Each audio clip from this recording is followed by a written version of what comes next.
Senator Shaheen. Thank you, Mr. Chairman, and thank you, Secretary Mayorkas. As you know, the H-2B visa program is a very important tool for seasonal employers and for others who need foreign workers to fill temporary jobs when no Americans are available. I think every New Hampshire business I've visited in the last several years has had a workforce shortage. They can't get the workers they need. And I appreciate the administration's decision to provide 65,000 additional visas in fiscal year 23, but I'm still hearing from people that it's not enough from our businesses. So how is the department working to fairly and expeditiously provide access to the visas, and what, in your view, needs to be done to reform this program to ensure that it works effectively for our small businesses? Senator Shaheen, the H-2B program, the seasonal non-agricultural worker program, is in desperate need of legislative reform. I hear, too, from businesses all across the country, the need for additional labor. Thank you. Excuse me. The need for additional labor. And we see also people to the south of our border desperate for work and the remittances that they could provide, who would take a lawful pathway and not end up at our southern border irregularly. So this is a perfect example of the reform that we should be able to implement as a country that will address a number of challenges. We need more visas, and we need a more nimble system to address varying degrees of urgency in the marketplace. The one thing that we have done is we have improved our processes to, as expeditiously as possible, administer those visas, of course, in conjunction with the Department of Labor and the Department of State. Can I interrupt you just for a minute, because help me understand what we need to do to ensure that there are more visas available. We have, I have exercised, number one, our statutory authority, as well as the discretion authority that I have been given under statute. So we have not only issued the maximum number of H-2B visas, but this year I exercised my discretionary authority as early as I did, right, which is the earliest time, I think, in certainly recent memory. We also intend to issue in the next few weeks a notice of proposed rulemaking with reforms to the H-2B program within the context of our administrative authorities, of course, but fundamentally, we need legislation.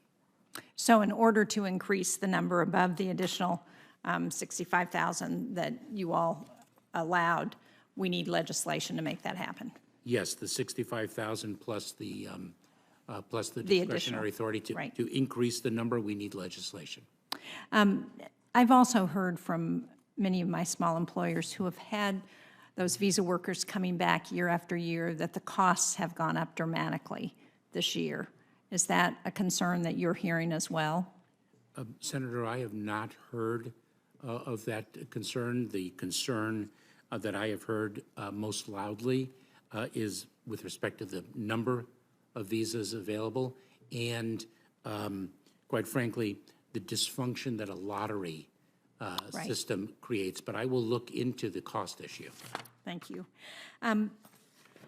Several people have mentioned the concern about the amount of fentanyl that's coming into the United States. My home state of New Hampshire has been very hard hit, and we're seeing numbers this year of overdose deaths that equal what we saw back in 2017. So the problem is getting worse, as we all know, not better. Can you talk about what we need to do to increase non-intrusive screening of vehicles coming across the border through the legal ports of entry, which is, as in talking to the administrator at DEA, it seems clear that most of the illegal drugs are coming across through legal ports of entry. And I understand you're hoping to increase the rate at which vehicles can be screened for illicit cargo. What do we need to do to make that happen? Do you need more resources? How do we get to 100% of screening?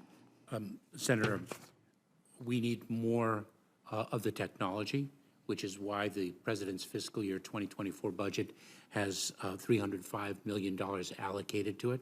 We need more technology. We need more personnel to work the technology, if you will. We need modernized ports of entry that allow for the most effective use of the technology. And we do, in fact, have a port of entry modernization plan, given the infrastructure dollars that we've received. We also need to harness artificial intelligence and innovation to make sure that we're maximizing the utility of new capabilities. And I have tasked the Homeland Security Advisory Council to review artificial intelligence and how it can be used at our ports of entry to more effectively detect and interdict fentanyl and other contraband from coming through. Well, thank you. I hope this committee will look at the resources that will give you the technology to do that screening at the border. Last week, the International Refugee Assistance Project released the results of a Freedom of Information Act request that showed that less than 1% of Afghan humanitarian parole applications were approved and just 44% of fee waiver applications were granted. Why did DHS reject a proposal to waive fees for Afghans applying for humanitarian parole? And I understand at the same time that happened, DHS decided to waive all fee requirements for Ukrainians fleeing the war in Ukraine, but not for Afghans or other refugees. And while I certainly support waiving the fees for Ukrainians, I think given the dire situation in Afghanistan, we ought to be taking a look at that issue as well. So do you have an answer for that? Senator, that's a very serious issue, and I need to look into that, and I will do so with urgency and be in touch with you. Thank you. I appreciate that. Thank you, Mr. Chairman.